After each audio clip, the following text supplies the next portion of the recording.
Shalom, selamat siang. Hari ini adalah hari Sabtu, tanggal 28 Juni 2025. Saya akan memberikan sesuatu tentang saksi. Apa itu saksi? Kita baca di Kisah Para Rasul 1 ayat 8. Tetapi kamu akan menerima kuasa kalau Roh Kudus turun ke atas kamu, dan kamu akan menjadi saksiku di Yerusalem dan di seluruh Yudea dan Samaria sampai ke ujung bumi. Ini firman Tuhan, Kisah Para Rasul. Apa sih saksi itu ya? Saksi itu untuk menceritakan kebaikan dan pertolongan Tuhan dituntun oleh kuasa Roh Kudus, bahwa setiap orang yang ada di bumi akan mengalami perjumpaan yang otentik dengan Tuhan Yesus, sehingga ada penuaian yang terjadi. Banyak orang yang berbalik kepada Allah yang benar, karena ada saksi-saksi Tuhan yang menceritakan betapa baiknya Tuhan. Dia menceritakan dia mengalami perjumpaan dengan Tuhan, dia menceritakan dia mengalami pertolongan, dan dia mengalami mujizat. Nah, kebaikan dia ceritakan tentang Tuhan, itu namanya kita bersaksi ya.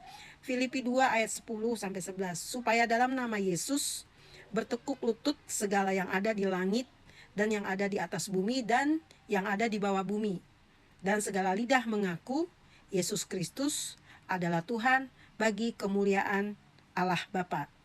Jadi bersaksi itu bisa bersaksi tentang kebaikan Tuhan, tentang pertolongan Tuhan, tentang kita mengalami perjumpaan dengan Tuhan, firman Tuhan, sharing firman Tuhan, memberitakan kabar baik, itu bersaksi. Jadilah murid ya, gitu. Jadi kita baca di Roma 10 ayat 13 sampai 15, orang dapat mengalami perjumpaan dengan Kristus, siapapun.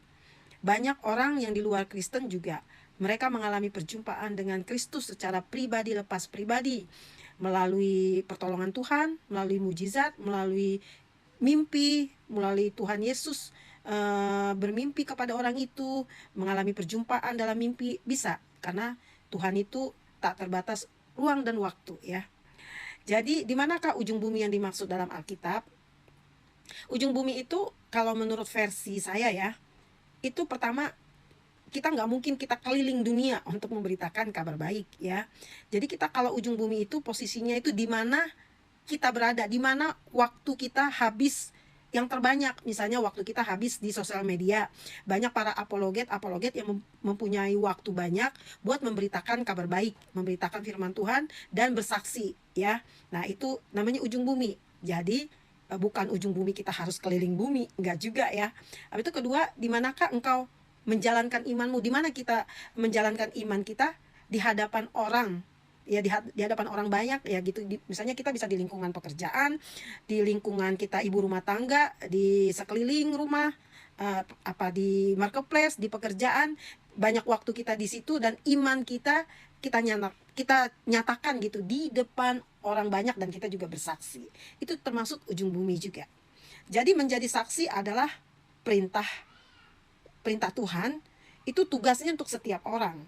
Jadi Tuhan Yesus memerintahkan yang sama kepada semua muridnya. Pada waktu Tuhan Yesus bersama dengan murid-muridnya, itu Tuhan Yesus memerintahkan kepada murid-muridnya. Bahkan sebelum gereja berdiri, artinya perintah itu berlaku untuk melayani di dalam maupun di luar, di dalam gereja maupun di luar gereja. Ya.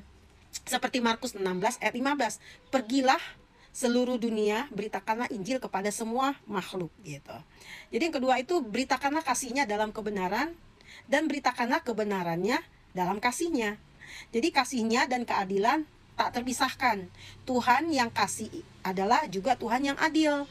Dia kasih, dia juga adil. Jadi keadilan dan kasihnya bertemu pada pengorbanan di kayu salib, yaitu Tuhan Yesus Kristus ya. Seperti Yohanes 3 ayat 16, karena begitu besar kasih Allah akan dunia ini akan menjadi, ia telah mengaruniakan anaknya yang tunggal. Setiap orang yang percaya kepadanya tidak binasa, melainkan beroleh hidup yang kekal ya. Jadi Tuhan Yesus yang dikaruniakan oleh Allah Bapa untuk menjadi penebus umat manusia yang berkenan di hadapannya, yang kita percaya kepada Tuhan Yesus ya. Habis itu kita ceritakanlah pada pengalaman pribadi hidup kita bersama dengan Tuhan. Jadi kita bisa kita ceritakan kepada teman, sahabat, bahkan di luar iman kita juga kita bisa ceritakan ya. Pengalaman pribadi kita mengalami perjumpaan dengan Tuhan, kebaikan Tuhan, pertolongan Tuhan. Meskipun di saat kita di dalam titik nol, titik kelemahan gitu kan. Jadi kita dikuatkan, kita merasa ada damai, ada sukacita gitu kan. Jadi pengalaman pribadi kita bersama Tuhan pertama kali di saat kita jatuh cinta dan menemukan kasih mula-mula yang membuat kita tidak bisa melupakannya karena begitu dekat kita sama Tuhan, hingga dalam kelemahannya pun Tuhan turut bekerja di dalam hidup kita. Seperti pada waktu dulu saya pernah bersaksi di saat saya pertama mengalami perjumpaan dengan Tuhan. Dulu saya dari seberang, saya terima Tuhan Yesus. Di saat itu saya mengalami perjumpaan dengan Tuhan secara pribadi. Di situ saya juga menemukan kasih mula-mula, yaitu jatuh cinta saya kepada Tuhan Yesus. Nah, di situ juga saya ceritakan betapa baiknya Tuhan. Tuhan tolong saya. Setiap doa-doa saya sedikit-sedikit Tuhan jawab. Setiap pergumulan saya sedikit-sedikit Tuhan buka jalan. Tadinya saya tidak punya apa-apa, tadinya saya itu tidak seperti orang tertolak karena saya ditolak sama keluarga. Saya itu dulu seperti orang hina lah gitu kan.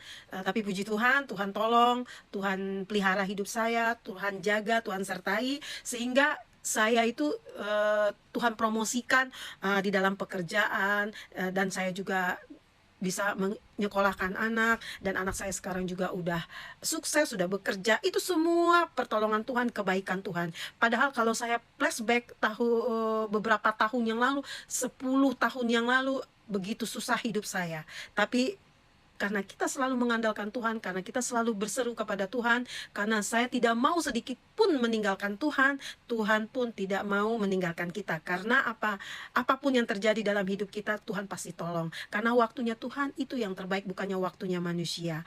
Begitulah kesaksian saya. Terima kasih.